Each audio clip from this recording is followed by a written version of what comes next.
Hi, welcome to .NET Code Snippet with Food Code Project.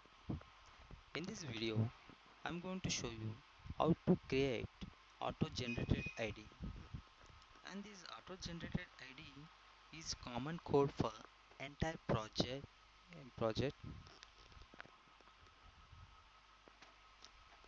I want to log in as admin login.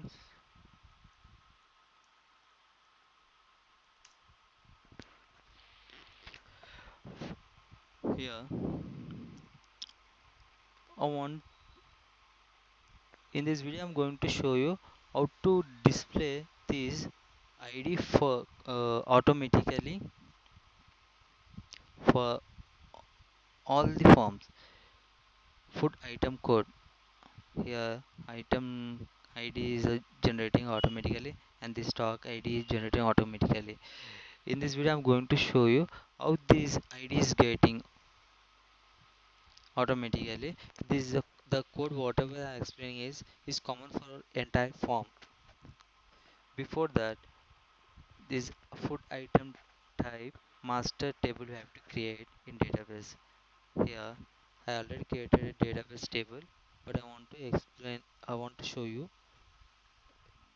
Yeah, table name I'm using as a food item number and f- food item type name var 30 and var 20, and this food item type master table is empty. Hmm? I've written a code is a common code for all these here. I've taken a class, I've given a class name as auto generated IDs. In these auto generated IDs, I'm passing through three three parameters. One is database column name and database column default value and database table name. Here you see I have declared a connection. You have to declare connection here, then I have to open the connection and you have to write a query for SQL command. In this SQL command, this is very important for us to know what is this query. Before that, let me explain in query how that query will get the result. Yeah, sorry. Select select star from food food item master. Here there is no data in here. I want to get the maximum value from this food item type number. I want to get maximum value from this column, but there is no data here, that's why displaying null value. Actually null value we can't be convert into any integer zero like that, so we have to pass a default value. There is a method here is null. If maximum value is null, we have to pass some value here. Want to display some value. If the if the maximum value for this column is null, instead of displaying null value, by default you have to display this 10,000. Let me execute this. You see, this is the return type that is displaying this 10,000. The same query I'm using in here, but instead of this column name and default value and database table name, I'm passing a parameters here. These parameters will give values in respected forms. Here my form here is food item types. In this food item types I want to display item ID here, so I have to write some code here to generate item ID. So you see I've declared a string table column name. The column name is food item type number here. a string default column value. I given a value here, and the table name is food item master. And this class, I'm passing this. I'm calling this class by using class name. I'm calling this class name and passing the parameters, column names, default column value, and database table name. But there is a return type of this class is string.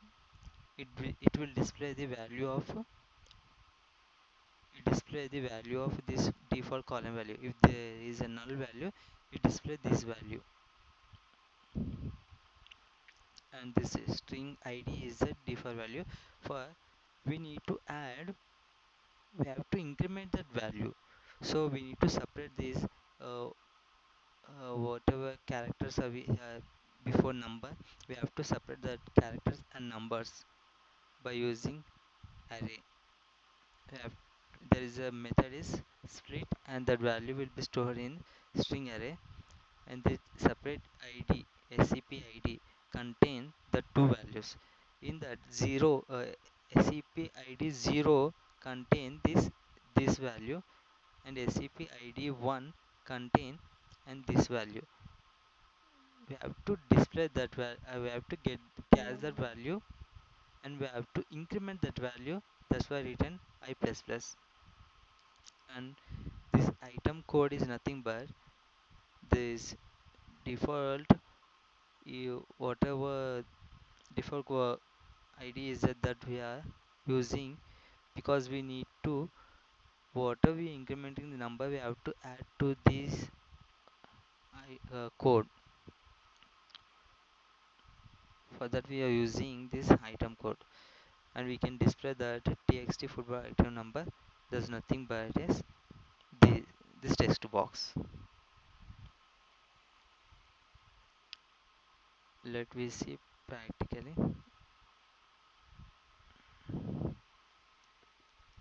Thanks for watching my video. Please like my video.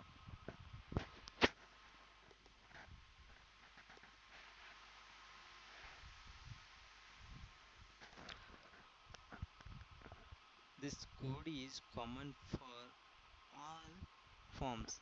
Food item type, here food item id, this code is common here. Instead of that, table name column values we are changing here. Table column name is column, whatever database table column value, that will be passing here, and the database table name is food items, same as that the stock value.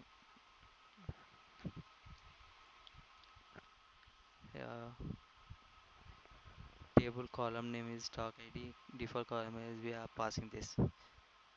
Everything is code is same. My video and share my video. Thanks for watching my video. Pizza. Welcome to .NET Code Snippet with Food Code Project. In this video, I am going to show you how to add food item names to database. In my previous video, I already shown you how to generate food item numbers. That is nothing but a food item ID. In left side video, you can see the image is food item type number equal to something ID is displaying here. This is the auto generator.